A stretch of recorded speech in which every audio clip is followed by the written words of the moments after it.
Welcome to the Encore Audio Archives YouTube channel. I'm Taper Dave, and this is my channel. I've uploaded hundreds of talks here that I've recorded at meetings in West LA, and I've also recorded conventions starting in 2013. I've got a bunch of those up. And Walt and Mary Murray, the original owners of Encore Audio Archives, started the company in the 80s, and Walt recorded Joe and Charlie's and a bunch of stuff down in Vista, California. My sobriety date is June 20th of 1994.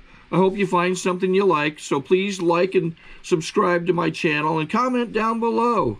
If you want to hear something that I don't have or that you don't see, I'll see that I get it. Anyways, take care and have a great day if you want to. So, as I guess the title kind of gives it away, an ordained Episcopal minister, and spent 12 years as dean and president of the General Theological Seminary in New York City. I always thought they got me as a trustee because I was cheap. All it cost was a subway ride, back and forth. Anyway, I also want to thank the committee for inviting me. I know they took some risk in doing that, and I know some people had some questions about that. I mean, a non-alcoholic minister, keynoting, and I've had a wonderful time, and this has been a wonderful week for me, and I'm going to share some of my own reactions and growth from this week a little later, but I just want to thank y'all. Just a wonderful weekend. I keep saying it's a week. It feels like a week, doesn't it? I began my journey with Alcoholics Anonymous in 1975 when I took a job in a small congregation in Louisville, Kentucky. Being a small congregation, I think and maybe my own age, in my early 30s, I began to see alcohol as a problem for many of the families. I heard stories from children about drinking in their homes, and I knew I didn't know anything about this disease. I since have learned that I really probably knew more than I thought, because I was a really good enabler. I could help people feel good after they had had some really bad incidents. That's gone. So I knew I needed to learn something, and I decided that what I needed was a little expert advice. So I started attending open AA meetings, because I thought y'all would know more about this than anybody else, and I still think that's true. Some of you are here. It's amazing how the length of sobriety that I hear from folks. Remember those days. Smoking was pretty heavy in the rooms of AA. In fact, I've discovered, I'm going to open meetings. They're nearly all speaker meetings. And if I was sitting in the back of the room, I couldn't see the speaker. I would get home at night, and I would say, "Jenny, I'm home." And she would say, "I know, I smell you. Take your clothes off and leave them outside." A very mixed message.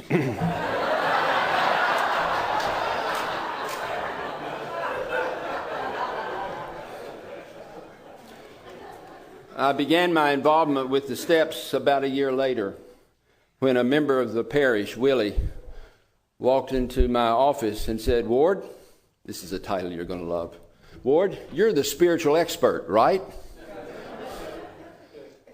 I really don't think I answered that.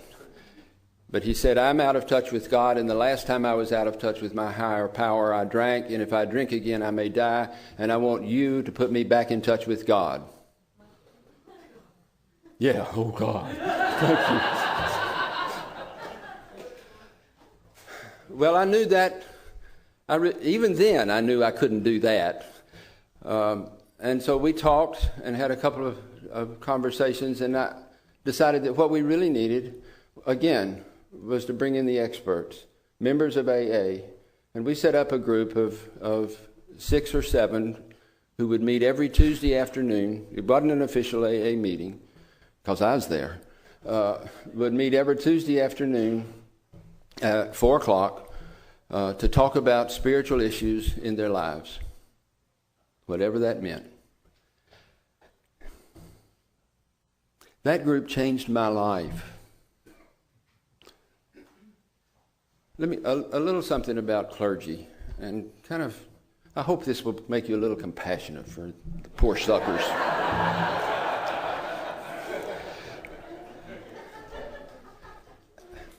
Congregations, parishioners, want clergy to be good.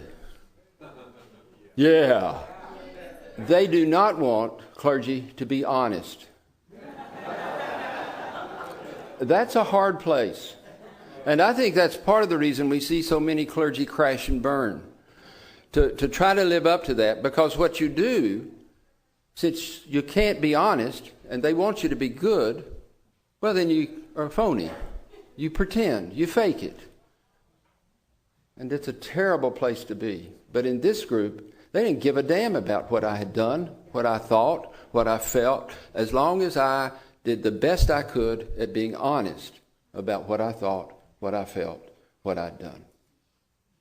And that honesty, that kind of sharing is so, y'all know this, but that is so freeing and life-giving. I don't think we talked about theology a lot, actually.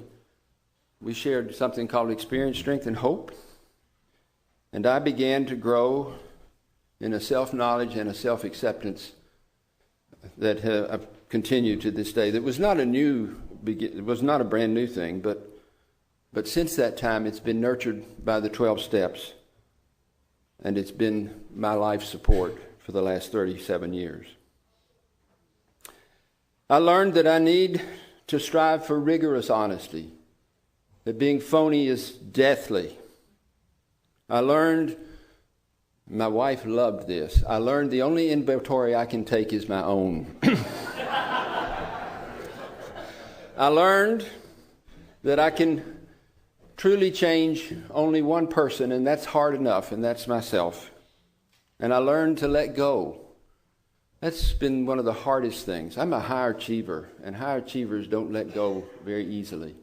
But I learned to let go, and I thank you for that. Some of you from New York, a couple of you have even asked, have seen in the New York Times about a teacher strike at a seminary in New York, General Theological Seminary. That's where I worked. It's somewhat painful. But a friend called me the other day and said, "You hear what's going on at the seminary? Excuse me. Oh.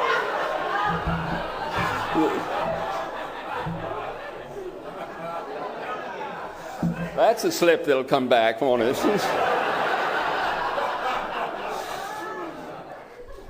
I said, "Actually, I don't.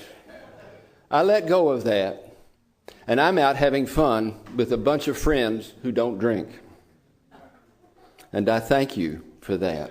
I really don't know what's going on, and it's really relieving."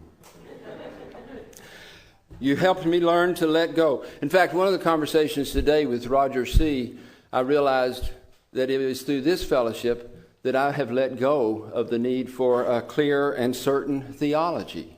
What a gift that is. Thank you. And I learned to take it one day at a time. Again, for an achievement-oriented human being, that's tough.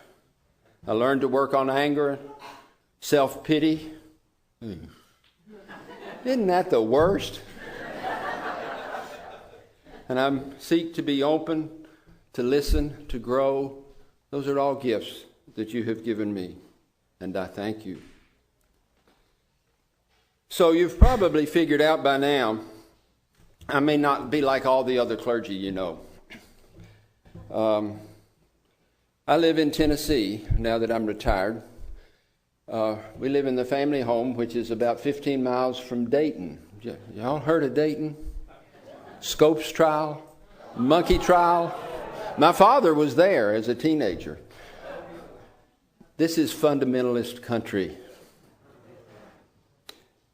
In my country of East Tennessee and of much of the Southeast, the churches know the truth.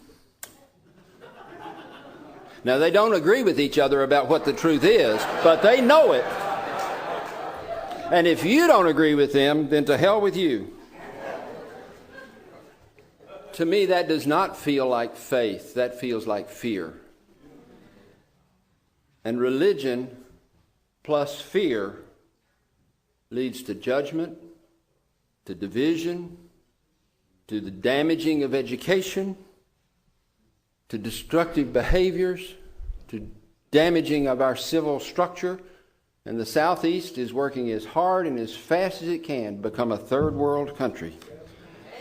And I think a lot of that is that combination of religion and fear. I told myself, no religion bashing tonight. So let me say one. I wrote here so I can say one thing and not be bashing anymore.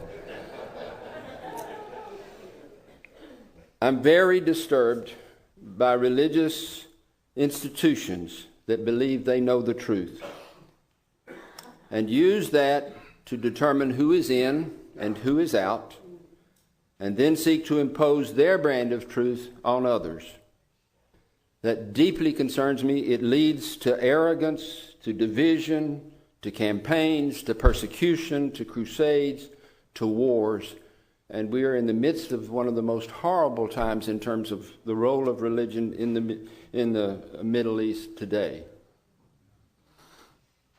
So you can see why I tell my friends I'm more comfortable with you than with most of my colleagues in the Southeast of the United States. Y'all are more fun.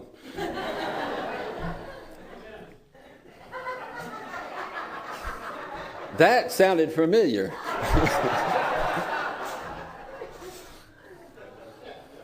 You also can see why I am so strongly opposed to religion creeping into AA. Theology divides and encourages arrogance and judgment. Some of the worst battles in human history are fought at least in the name of theology. AA must remain open to anyone of any belief who wants to stop drinking. There's one criteria for membership. We all know that. The desire to stop drinking. That's the only criteria. Not belief, not God, not belief in God, not atheism, not any other qualification. The desire to stop drinking. And we have to keep those doors open wide.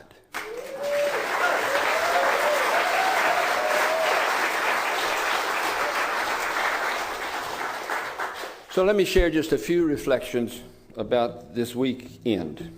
I keep thinking it's a week.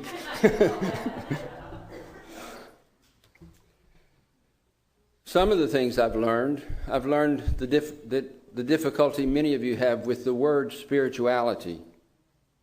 I'd love to fix this for you. Right? I want to draw a line between spirituality and religion that's stronger than any wall that's been built in human history. But I've also learned the only person I can fix is me.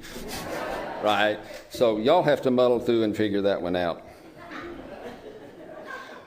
But I can appreciate that the word spirituality can be very painful for many of you because it's been a way for religion and for beliefs to sneak into the fellowship. And together, frankly, we share the deep concern that that will be destructive. I've heard the frustration that many of you have experienced with judgment from others, with delisting, with basic literature that implies, after all, you will eventually find God. Oh, I want to say thank you for one thing. I have never liked chapter 4.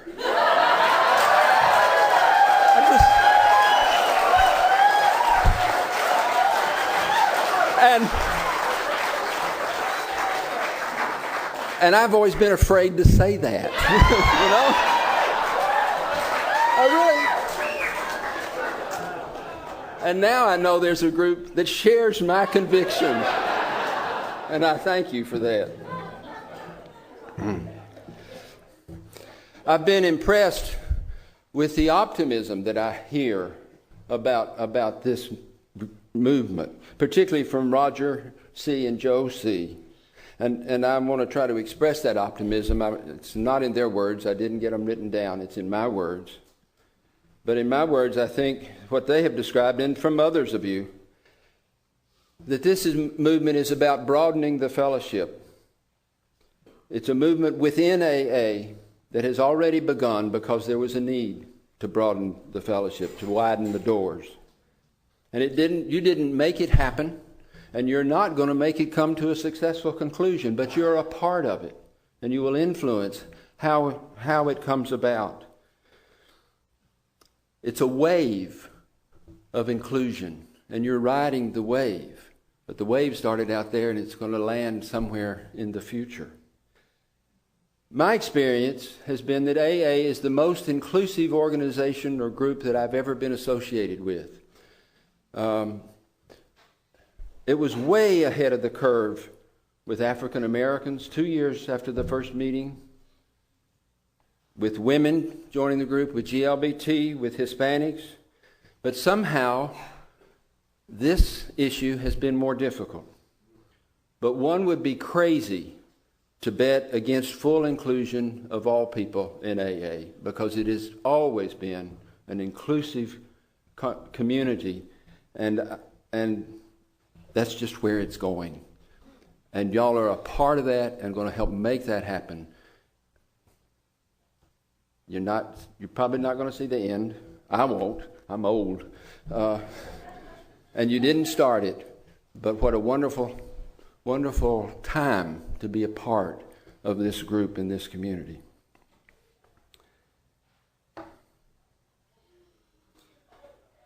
And I've picked up some wonderful insights, just little nuggets that may show up in my preaching if I ever preach.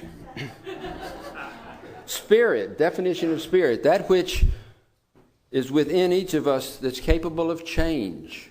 I love that. Spirituality, chopping wood and hauling water. Yeah, you bet. I chop wood. I heat with wood. That's spirituality. I'll remember that next time I'm out splitting oak. And this one will really preach. Humility, the honest recognition that one cannot do it alone, that we have to ask for help. I've preached a dozen sermons on humility that I'm going to have to go back and revise. Why didn't I think of that? It's so clear. Duh.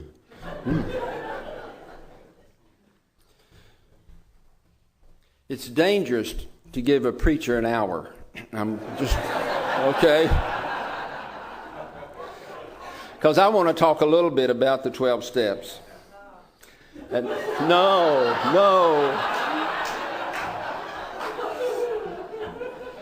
I do so as one who has used the steps as my primary spiritual program, but as you know, not as one who has done so out of an addiction to substance.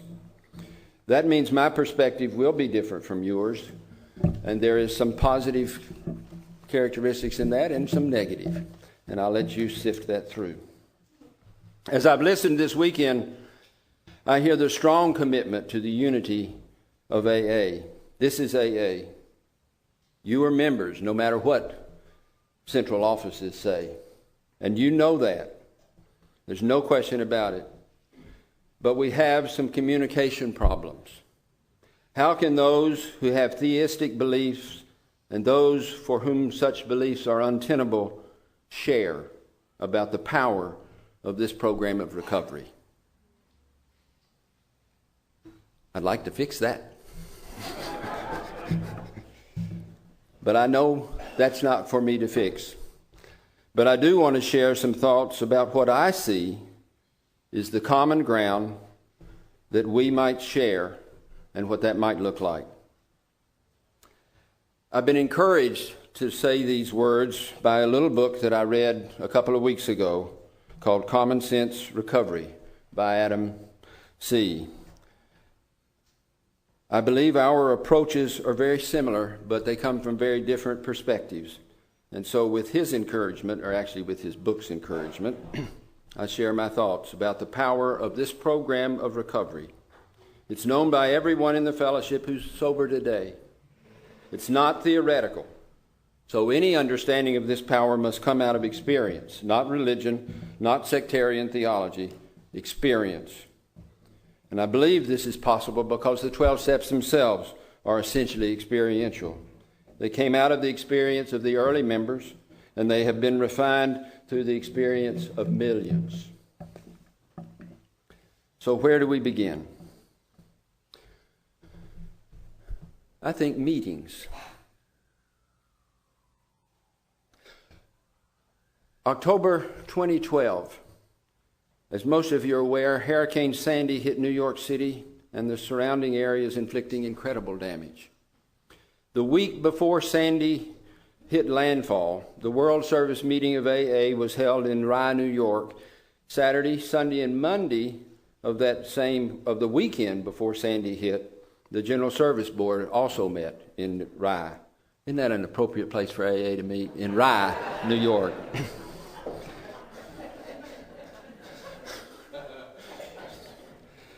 We canceled Monday's meeting and instead had the board meeting on Sunday night, 45 minutes, shortest board meeting on record.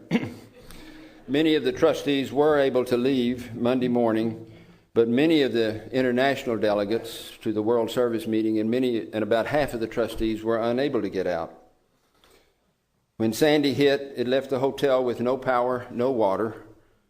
The GSO staff assisted as much as they could, but it was a difficult situation. The crews that were working to repair the electrical damage in the area also moved into the darkened hotel. The second night, after 2 rigorous, long days working under extremely difficult conditions, one of the workers was particularly hostile toward the hotel management, toward other workers, and toward those trustees and delegates who were stranded in the hotel also. And in his tirade, he asked, "What the hell are you doing here anyway?" And someone explained who they were and that they were stranded because flights could not be resumed. "God," he said, "I could sure use a meeting myself right now." Yes, he was a friend of Bill's. So candles were found, a few flashlights still worked, and they had a meeting right there in the lobby of the darkened hotel. And an hour later, the worker was relaxed, tired, and pleasant. Meetings change lives. So what is it about meetings that allow them to do that? What is it about meetings that make it possible for one to stop drinking? What is it about meetings that do what personal efforts, what strong wills, what psychologists and therapists, what righteous religious cannot do? Well, I don't believe any full answer is possible, especially for me. But I listen to your stories. I see members' lives change. I see the personal growth that moves from being self-absorbed to becoming an almost unthinking servant of the still suffering alcoholics. And I recognize that this process is a mystery, but in the final analysis, it is experienced. And it's experienced by millions, and it's experienced in meetings. So what is it about meetings that makes this possible for millions of alcoholics? Before I try to explore this question directly, I'll turn to some insights about groups that come from sociology, current business theory, and current biblical studies. Every group, every institution, a football team, a business, a group that builds Habitat for Humanity homes, a church, a recovery group, even a nation. Every group has an outer aspect, which is the visible organization, the members, maybe the buildings that they own. Every group has an outer aspect and an inner aspect, an unseen, invisible collection of the values, the dreams, and the mores of the people involved, those involved presently and those who were previously involved.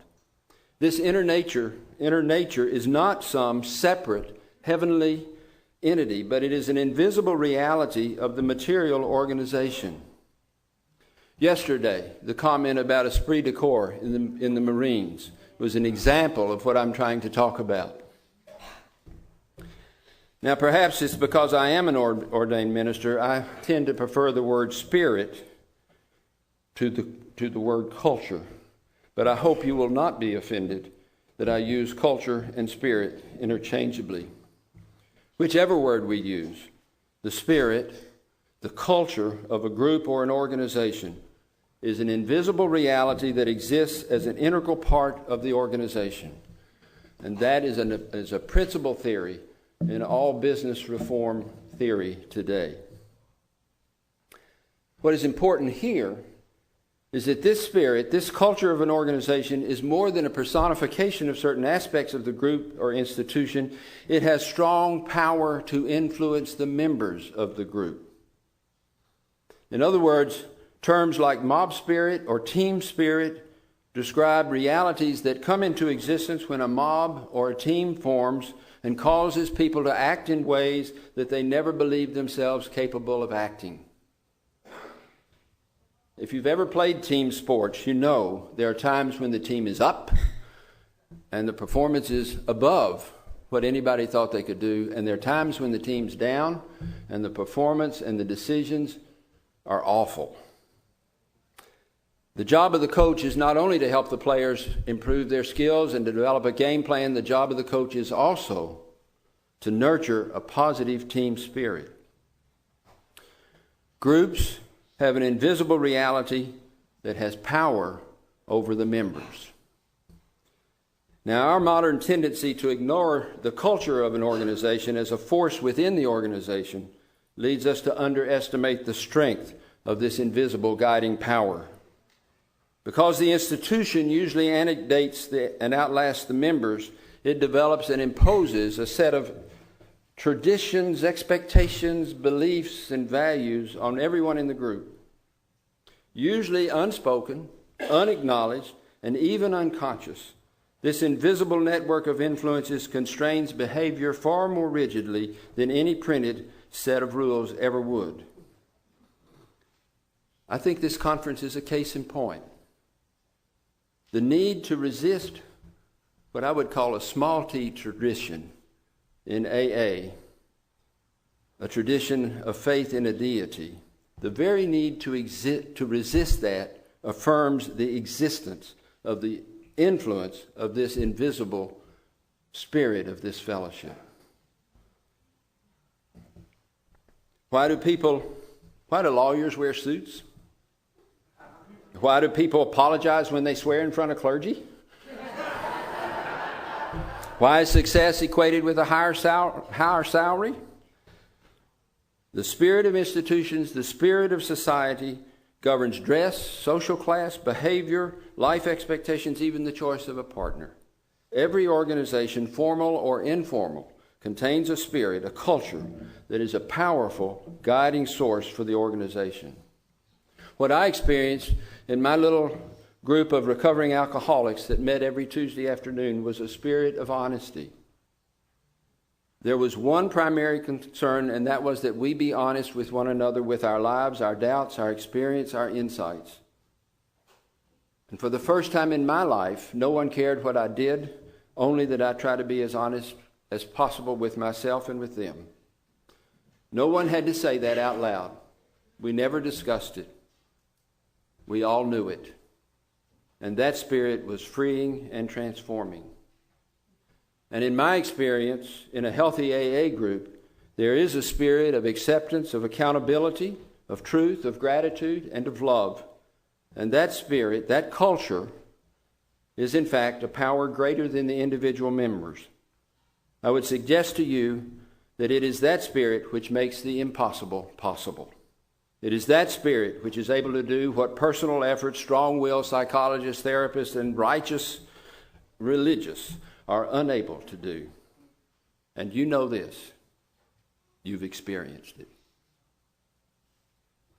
So I would like to refer to this spirit of the group as the spirit of AA, because while it is experienced in the group, it's larger than any single group.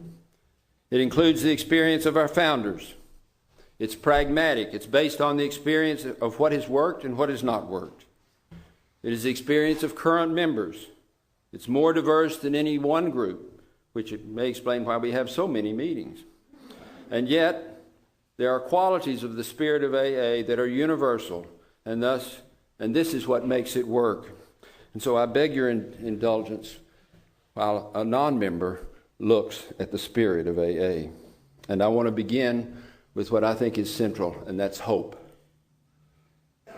When a person attends his or her first AA meeting, they do not come seeking to receive spiritual enlightenment. And you're supposed to laugh at that. Thank you. They come because they hurt. They come because they feel defeated. They come because their life is in shambles. They may even have a desire to stop drinking, but it's more likely a desire to be able to drink like others who do not have this disease. They come because they have failed again and again to control their drinking and to control everyone and everything around them. They come filled with remorse and shame and often self-loathing. Suicide attempts are a part of an awful lot of stories. And frequently they're pretty drunk at that first meeting. They're hopeless and helpless, and you know this better than I do. They come to a group where the heart may be touched and hope may be found, and it is through the haze of their own pain they hear a story, because the way we communicate the Spirit is through the sharing of stories. And it's their story, but the teller is sober and happy and free and even healthy. And when the newcomer can identify with the story, hope is born. If that person has lived through what I have lived through and is now living sober, maybe, just maybe, I can too. Now, that does not mean that all you have to do is show up for a meeting and allow the Spirit of hope to restore your sanity and you're fine ever after. You know it's not that simple. You have to come back again and again, and you have to take some risks with the group. To surrender involves the risk of being vulnerable and honest with the group. And without such a risk, one never knows the power of the fellowship. And so the second quality of the spirit of AA I would focus on is the importance of honesty. We all know about denial. Denial is believing sincerely that which is absolutely not true. Right? It's not rationalization. It's not lying or pretending. Denial is absolutely believing. I need a drink because my boss is irrational, or my spouse is insensitive, or my children are out of control. And for our alcoholic at that first meeting, let's add lies, rationalizations, self-imaging that has become such a part of the life. Honesty is hard. Well, it's hard after 20 years. It's hard to know what really is true. And it's hard to speak that truth to another. And long before one gets to that fearless moral inventory, the honesty in the group has begun to challenge the person to seek truth about self. And if there's any single aspect of the spirit of AA that challenges people, especially the newcomers, it is that necessity to be as honest as possible. I attend only open meetings. Most of them are speaker meetings. But what I experience in these meetings is honest disclosure. Honest disclosure about drinking and about how the program has worked for them. When I attend open discussion meetings, I'm always impressed by the lack of crosstalk and by the intense level of listening. And I've come to understand that listening is one of the keys to recovery. We listen to hear truth. Not dogmatic, theological, mathematical, philosophical, or scientific truth. We listen to hear truth about feelings, about faults, about sneaky motivations, personal truth, fearless honesty. Identify, don't compare, you tell me. You may be surprised to know that that works for me as well as from those who suffer from this cunning and baffling disease. This combination of rigorous honesty and the necessity of listening has three clear results. The newcomer, as well as those who've been attending for many years, begin to know themselves better. They are not unique. Everyone, and this is, I think, the real grounds for the unity in this fellowship, everyone is one drink away from a drunk. Secondly, they begin to know that they're not alone. Others are willing to listen on the phone or whenever, to provide help in any appropriate way. This Recently, I heard the story from Bill F., who attended several meetings and continued to struggle. It just wasn't connecting. And in his sharing, he said, one night a member gave me a ride home. And when we got home, the member said, "What are your plans for the evening?" And I said, "Well, I think I'll have a little pot." His friend responded, "We don't do pot in AA." And Bill heard for the first time, he says, the word "we." And for the first time thought, I belong. I'm a member. I've found a home. And he saw that as the moment when he began to work his program, and the program began to connect for him. He knew he was not alone. The third thing that happens with this combination of honesty is that the newcomer begins to know if he or she wants to find sobriety, it will require work. Come to meetings, get a sponsor, work the steps. It requires interior work about how one really feels and what one really thinks. And as one lives and grows in the group, perception changes. One gives up drinking thinking and begins to see the world as it is. One begins to see self as we truly are. The move from drunk to healthy is dramatic on the outside, but I find it even more dramatic on the inside. Begin to deal with feelings. I love the statement, and we heard it yesterday. The good news about sobriety is you begin to get in touch with your feelings. The bad news about sobriety is you begin to get in touch with your feelings.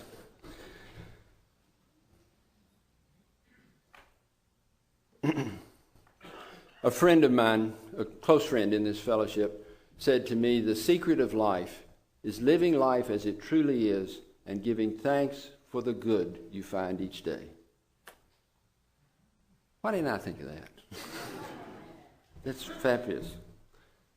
And this is why this fellowship is so important for me. Nowhere else have I been challenged in such a loving way to strive for honesty, to listen for the wisdom of others, and to work toward emotional health. And I thank you. I believe this fundamental personal experience is the movement from being self-directed, I can control my drinking, I am strong, I need to control you, to being directed by a power greater than self. It is a movement toward recognition that we are not God, and we cannot control the lives of others or even our own life, and seeking such control actually makes life unmanageable. It's a movement toward letting go of all that baggage and accepting that we must begin in a new way of living that is directed by this power that is beyond self. And one begins to be freed from the bondage of self and begins to live in relationship with others. And that first step, for most, is getting a sponsor. The act of getting a sponsor involves letting go of self-direction. In retrospect, it's a no-brainer, but I know it's a major step when one gets that first sponsor.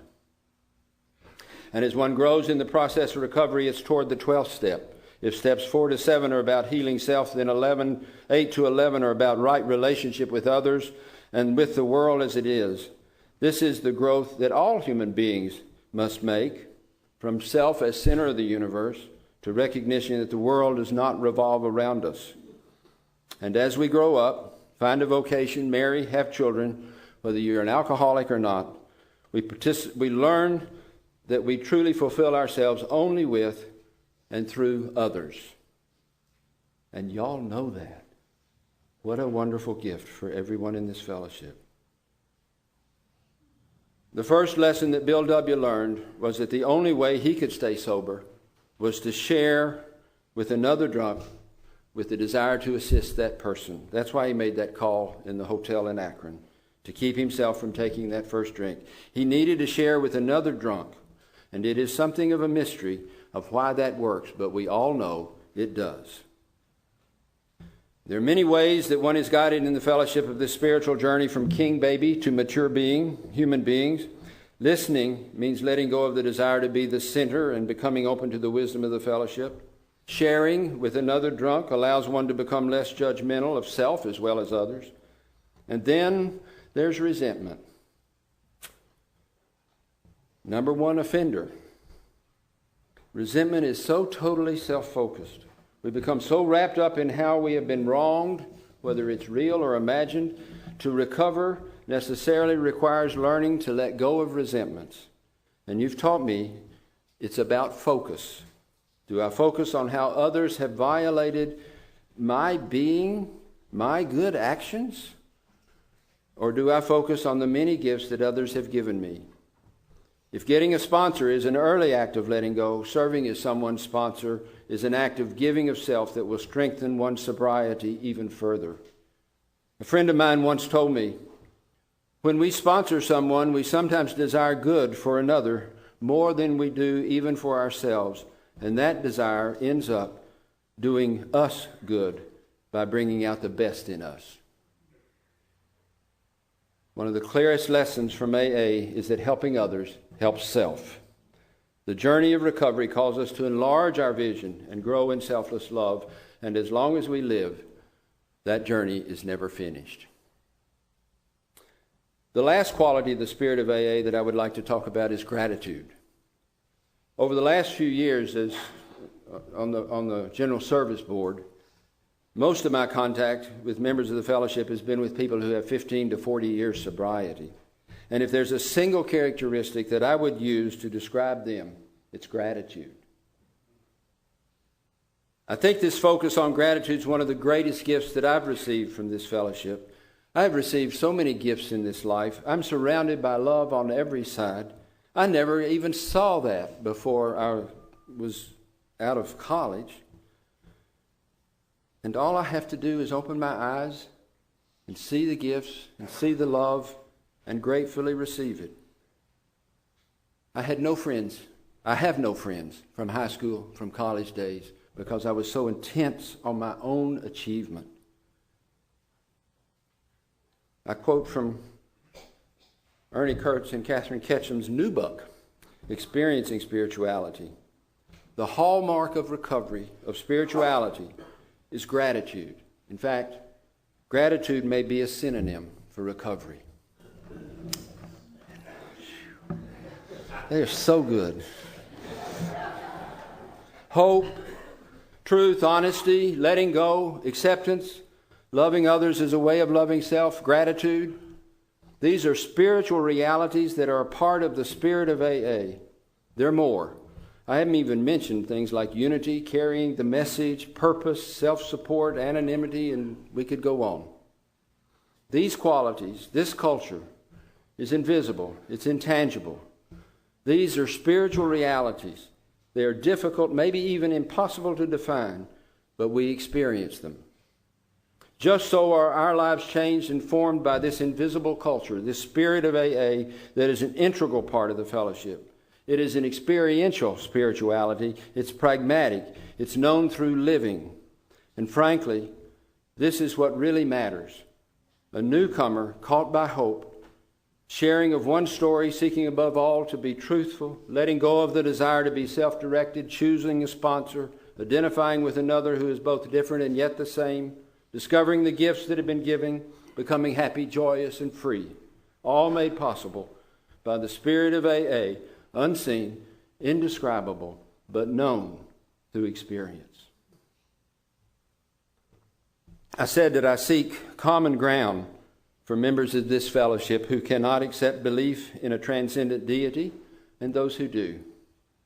I believe the common ground will be found in a common experience, and that experience is shaped and formed by the culture of AA, an invisible reality that has great power over the members of this fellowship. This collective power of AA is greater than any single person or group. It makes the impossible possible. The power can be discovered within a person, but it is also beyond the person. It is an inner resource, and it is a collective power. Many in AA refer to this invisible reality, this culture, this spirit, as a higher power, as God. Others who cannot bring themselves to comprise compromise their rational understandings to believe in some sort of a deity, still experience the power of this invisible reality within the AA groups. And I would suggest that since all members of the fellowship are influenced by this invisible power, the differences between those who wish to call it God and those who would choose a different name like emotional power or culture, the differences between them are tiny compared to the shared experience. What we believe about something is far less important to living than what we experience. Experience is what transforms us. Belief is in the head. It's our attempt to explain the experience. Experience trumps explanation. I want to say that again. Experience trumps explanation. And I believe that the dialogue between those who are religious and those who are free-thinking agnostics and atheists in AA can bear much fruit. I believe the common ground of experience provides the basis for that conversation. I say this as a religious person whose spiritual life has been strengthened and sustained by this program, by this fellowship. I have gained much this weekend as well, and I am truly grateful for the gifts that you have given me. I humbly give thanks that I have been privileged in the most wonderful way to be a part of this fellowship. Thank you.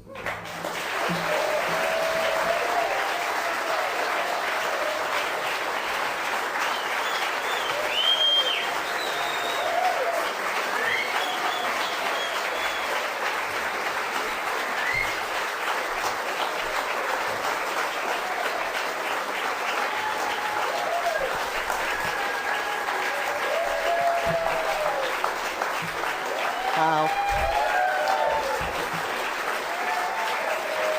If everybody could stay in the room, please. If everybody could stay. We're going to quickly do the raffle. Okay? So don't go running away. The food's not going to disappear in 10 minutes.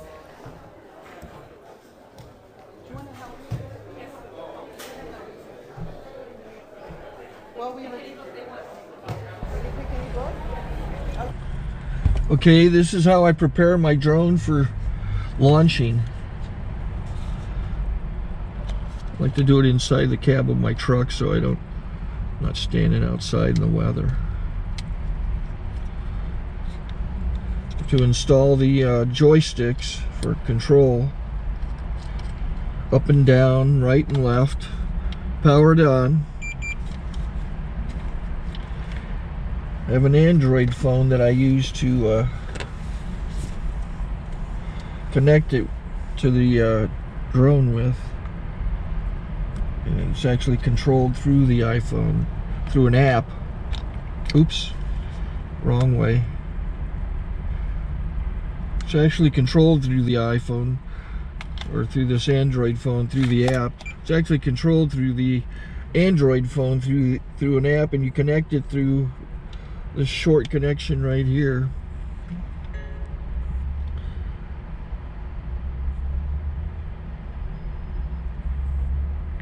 Remote control connected. Remote control's connected.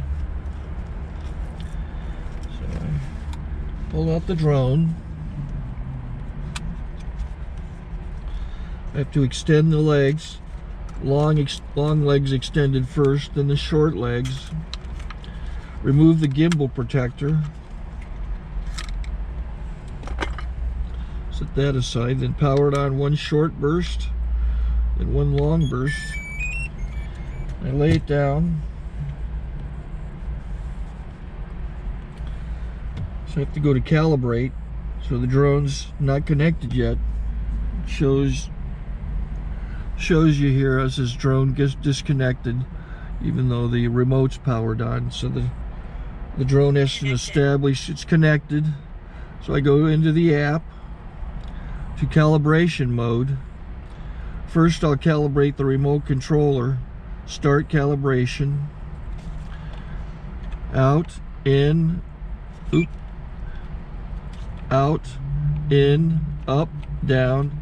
and then this little wheel is to control the gimbal. So it's calibrated. Go to gimbal calibration, start calibration, and then it calibrates the gimbal. I don't know if that shows up. The gimbal's moving all over the place. Changes, you can see it on the video.